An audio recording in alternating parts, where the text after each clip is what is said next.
Hey YouTube, how you doing? You're looking at a discontinued and debatably collectible Benchmade 426 BK Gravitator folding knife. And this is a collaboration between Benchmade and another knife maker named Mike Snody, which you can see it says right there.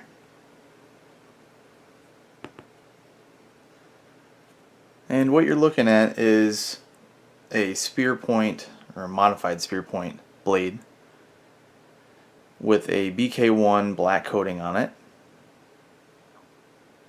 The steel is a 154 cm, which is pretty good steel. A lot of people like it. It's easy to maintain overall, especially with a coating like that on there, but it's easy to sharpen. Holds a pretty good, actually it holds a really nice edge. It's just the toughness, or the edge retention rather, is not going to be up there with like a S35 yen or something like that, but it's still a really good steel. The hardness is between 58 and 60 on the Rockwell hardness scale, and the blade length is 3.5 inches. The overall length is about 8.25, and the weight on this knife is 8.5 ounces roughly. And you have a handle that's about 4.7 inches roughly. And you only have one option for clip carry or pocket carry here. As you can see, it is right-handed, tip down only. Okay. So for your righties out there who don't mind tip down, this will be a nice option. It's actually pretty decent in the pocket. I find 100% of tip down knives way less comfortable in my pocket.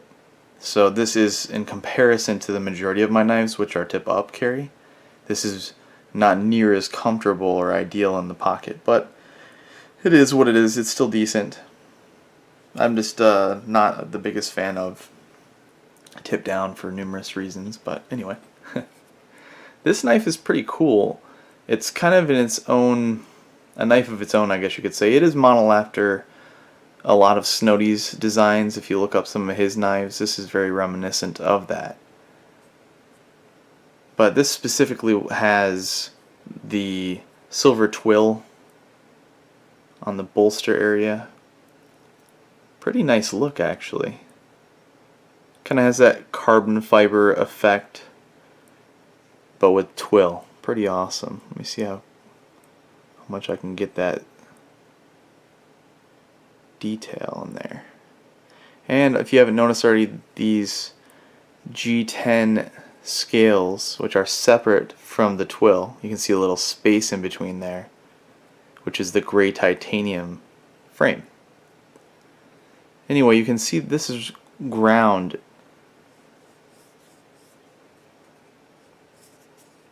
horizontally here, or the length of the handle, and it's pretty cool looking. It really has a deep texture, lines, and almost like a wood grain kind of effect.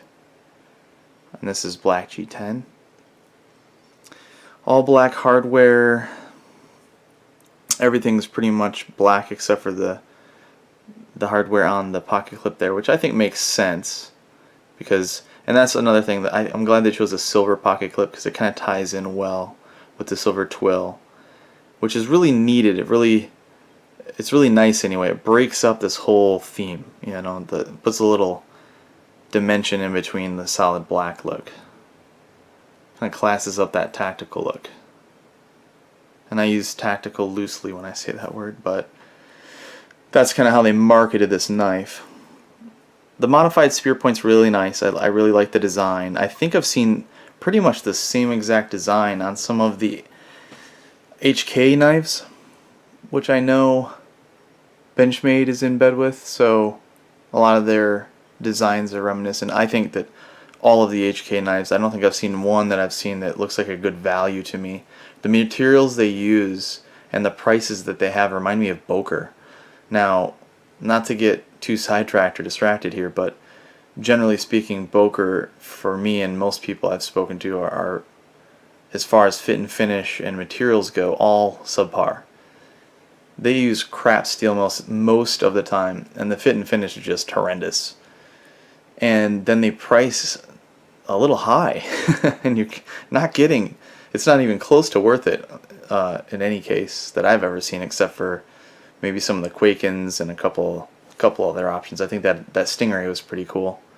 Anyway, HK's kind of the same, but they've had this blade design before, and I think that was the only folder by them that I saw that I really liked. The design is pretty cool. I think Snody uses it as well. I really like the thumb ramp, and the jimping on here is like paramilitary 2 awesome. That awesome. It's perfect. It's really awesome. It has just enough sharpness at the top of the jimping, and it has enough depth. It has the perfect direction straight up, unlike this SOG Aegis, where if you look at the angle of the jimping, it's leaning towards the tip of the blade, which is the wrong way. Because when you're applying pressure with your thumb, you're kind of pushing down in the same direction this is angled. You want the jimping angled against you or straight up so it catches your skin. Well, the Snody accomplishes that. This Benchmade does that. It's really, really nice. And it's not so fine that you wouldn't be able to get traction with like gloves on or something like that. So it just works. It's great. Really nice, capable blade design. Pretty good blade stock here. Not anything crazy or overbuilt, but very nice and definitely durable. And again, 154 CM is a good steel.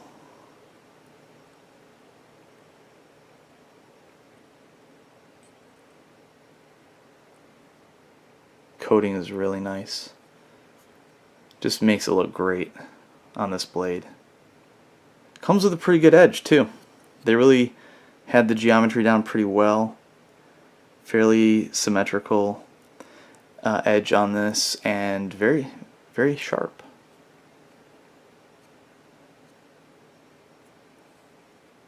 As you can see, a really matte, dark gray titanium finish, which is really nice. Complements this very well, ties it all in, and just looks really good.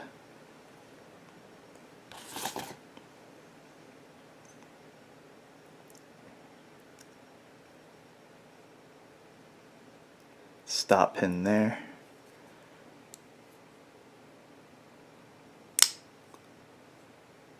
And you can see a couple screw taps there that are just holding the G10 scale on, or in place rather. And flow-through design, pillar construction, and these are just 2 right here. Very clean, open design. I like that a lot. And then the pivot pin. As you can see, very contoured on the finger side here of the handle, and it makes it quite ergonomic overall. And I say overall, or pretty much, because it's so tapered down at this end that I don't know how much I like it. I'm not saying it feels anything other than pretty good in the hand. It is pretty good in the hand. I mean, that even the G10, the handles and everything are contoured, which is awesome. That's always going to make it more comfortable. None of these edges are real aggressive. I'm just saying that the way comfortable knives feel secure in your hand, yes, this does have outstanding jimping, but just the design, the ergonomics, it feels like it's missing some material down at the bottom, and it just doesn't feel like it locks into my hand as good as it could if it had some more meat on the bottom here of the handle. But that's just my opinion. The overall comfort though is very nice in the hand, and I think you could probably use this in medium to heavy tasks for the most part, and as long as you're not getting crazy with it, and I think it's going to be fairly comfortable. but I don't really think this was made for extreme use, even though it's got the words tactical marketed in there. That's just, I don't know, here if you really want to, you can look this up and do your own research, see what people think. I know they throw the words tactical in there. I still don't know if it's for extreme use, but it's built pretty solid. I mean, the frame lock has a really, or liner lock, however you want to look at it. Let's just call it a liner lock. It's pretty good thickness. It's got a nice solid lockup. Phosphor bronze bushings, as you can see in there. Very smooth action.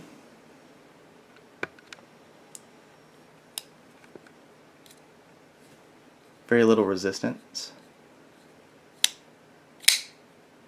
Pretty easy to flip with the thumb. I mean, I've seen easier, but this one works. I've never had a problem with it.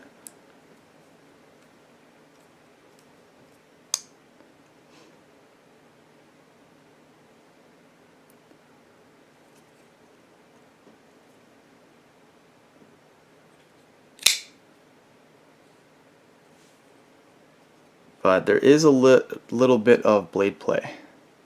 Side to side. Just a tiny bit. And just like barely like a clicking feeling. So barely any movement front to back. But there's a little bit. Gotta be honest. And this is after I tweaked the action a little bit so that way it would be as tight as possible to try to reduce blade play, yet still have free enough action or pivot area so that way it's not slow to deploy. Overall, I think it's a pretty good knife. You're going to spend a little bit more for it now because it's, well, one, it looks pretty cool.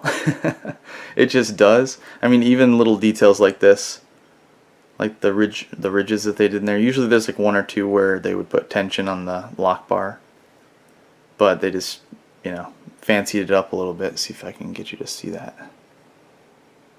Just a cool little touch, nothing insane, but little characteristics like that on this knife really make it kind of a knife in its own. It's kind of hard to compare other knives to this. You know, you might compare, yes, I have other liner locks that maybe are titanium. I have other folders that use thumb studs and have good jimping and that maybe have a spear point, but the design of the handle and the scales being segmented like this in different materials and just the overall design, and there's really a lot of uniqueness to this production knife. And I think that's why, in addition to the fact that it's discontinued, I think it still kind of maintains that collectible feel, and that's why people will pay a premium for it. I've seen this go for all the way up to $300, $310, and I've seen it sell all the way down to about $200. Now there are some other variations. I think the other blade type that it comes in is a Wharncliffe, and it looks pretty cool with that option as well. But it can come serrated with the Wharncliffe. I think the model number on the Wharncliffe blade is a 425 BK. This is the 426. But either of the blade designs or types come serrated if you would like. If you can find them. Again, these aren't that common. I usually see one or two, if that, at a time on eBay. So they are out there. But that's really the only place I've seen them, except for people selling them randomly on the blade forums or something like that. So really, for a production knife, it's pretty collectible. It's got some pretty good value just because it is unique and it looks pretty sweet, in my opinion. It's probably going to be one of those designs that are either going to be a love-hate, just depends on who you are. But I think most people, the feedback that I've seen from it, really like the overall appearance of it. And it is quality, you know, it could be a lot heavier, but the titanium and the G10 helps. You know, the actual design of the handle helps reduce some of that weight. Not having a ton of excess hardware or something like that on there helps with the weight. Not a big fan of the pocket clip, but you know, this is a pretty cool knife overall. I really feel like you could use this if you really had to, you know, like really use it. But it would look good doing it. And it is kind of cool that there aren't a whole lot of them out there anymore. But it is really hard to compare to, like I was saying before, because it is kind of a unique knife, and I think that's what makes it so special.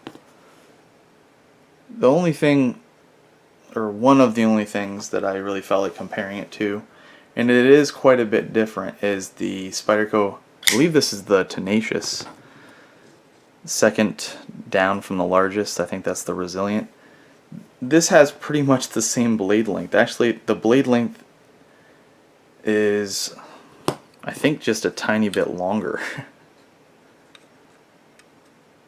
It's about the same. About 3.5 inches, roughly. Anyway, I compare these. There are clearly some major differences in both quality of materials and design, but they're similar overall in size. The Spyderco just has a much lower price point because they're using much lesser quality materials. The steel, I think, is like a CR8, what is it, 8 CR13 MOV or something like that. It's a medium quality blade steel. And again, the what is this? Yeah, the 154 cm on this, on the Snody. So leaps and bounds apart. The Benchmade has much nicer steel. They are both using a G10, but this is kind of a limited run on the Spyderco. Normally it just comes in a black. This comes in a really cool OD green, hunter green, whatever you want to call it. And there is some good, well, it's medium traction. But this really doesn't have a whole lot of traction. It just has good jimping, the Benchmade. But it's a lot nicer. You have the depth and the texture and the customness of the, is that a word, customness? Of the grinding in the black G10 here, the contouring, the design, the fact that there's two different pieces, the twill. This is just simple on the Spyderco. So you get what you pay for. You know, these are contoured as well. So there's a lot of extra work or a process that goes into what you see there on the Benchmade in comparison. So that's why there's a huge price difference. You're just stuck with standard steel liners. They did drill these out, which is pretty awesome to reduce the weight, but you still have added weight in comparison to the titanium. It does have, the Spyderco does have a much nicer blade to handle ratio. That's why the overall length is smaller. So if you're looking something a little more EDCable, something that you think is going to have similar functionality to the Benchmade there, but a lot less risk, and what I mean by that is if I lose it or damage it, because I'm really using the living hell out of it, I'm not going to feel so bad because I think this thing's about, I don't know, 50, 60 bucks, the Tenacious. And, you know, this is, like I said, 200 plus for the Benchmade Snody model here. So, you know, you do have more carry options here for the pocket clip on the Spyderco. Sorry about that. You do have the flow-through design,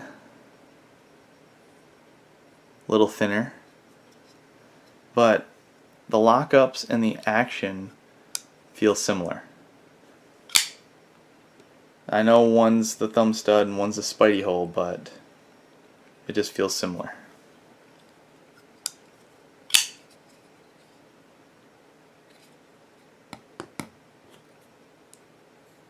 And similar blade shape. Similar.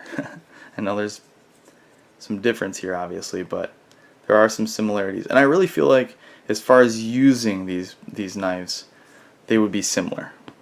This is what you could do with them. They're both built very well. Although the Spyderco has zero blade play in any direction.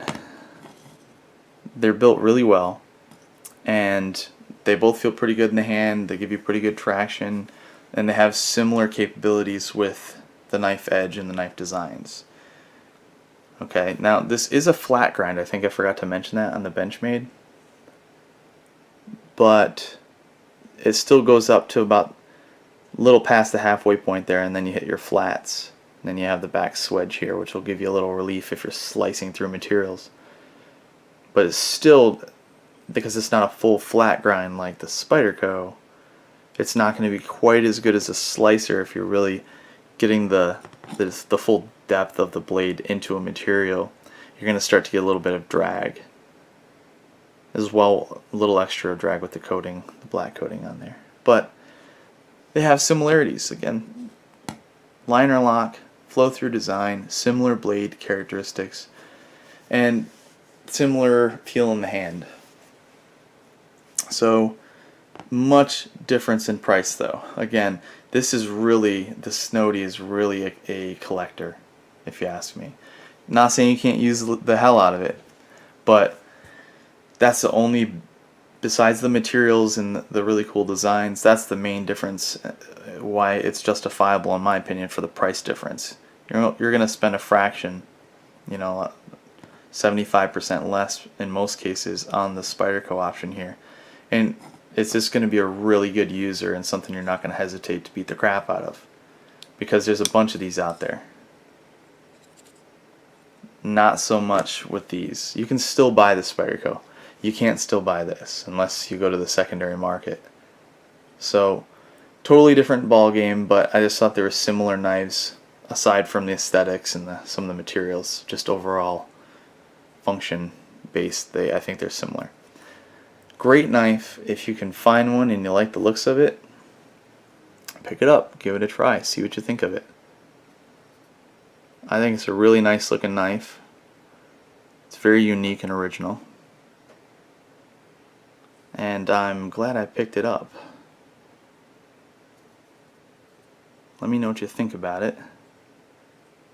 That's one other thing. The blade centering is pretty spot on. See that? Pretty good. Just such a smooth action. Detent could be a little bit stronger. I mean, it does click in there, but you can shake it out pretty easy too. I wouldn't worry at all about it coming open in my pocket or anything like that, but it's really not a super strong detent. See if I can get that to go a little bit slower.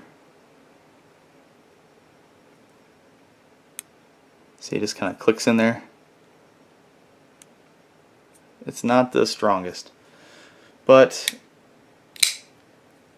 not the end of the world. Cool knife. I'll be selling this one. If somebody's interested, let me know.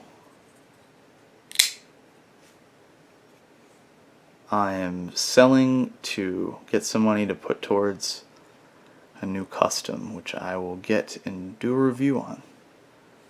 But I'm not going to give any details yet because I want it to be a surprise. But I really am having a hard time getting rid of this one, quite honestly, because all the reasons why I just described. It's for a production knife, and there's plenty of production knives out there that have high collectability, high value, maintains a decent value point on the secondary market, but this one just blew me away when I first saw it. And I pull it out from time to time and I'm like, wow, I forgot how cool this thing looks. It really is just, for me, one of those really badass looking production knives. And just for me, I see why people, I have a lot of people who ask me where they can get one when I show it to them, and I tell them the same thing I'm telling you, and a lot of times they get frustrated because they can't find one, and they keep looking and months go by and they finally see it pop up. They've been watching this whole time and they see one and they jump all over it. So I see why people pursue it so much. It really is a pretty cool knife. I'm gonna have a hard time getting rid of it, but my tastes are evolving. I really still have a lot of respect and appreciation for unique production knives like this, and even some more common ones. But I guess what I'm saying is I kind of getting more into the mid-tech and up type knives, customs. I still have a huge inventory and collection of production knives. Most of the time, production knives that I've modified or had somebody else modify. I think that's the whole point. I love all these production knives. There's so many awesome ones to choose from, but when it comes down to it, every time I get one, almost, I really want to do something to modify it and make it unique. Like if I would have bought this knife here and it was just all black G10 handle, and I was able to look somewhere on a secondary market, whether it's a knife maker, customizer, or eBay or something, and there's a kit to put on these scales, or at this point I'd probably just make my own, I'd throw them on there. I wouldn't just leave it the way it is. I mean, that's actually a good example of this one. I contoured and rounded all the edges on the G10 here. Not a big deal, not hard to do. But I still changed it. I did an acid stone wash. Well, actually, I just did an acid wash or etch on the whole knife. And then did like a rub on it with a really fine sandpaper, just to give it that really aged look. And I don't know if the lighting is really good in here to really capture that, but it looks like it has a nice tarnish or patina on it, on the whole blade, the whole knife. I did that everywhere in all the hardware.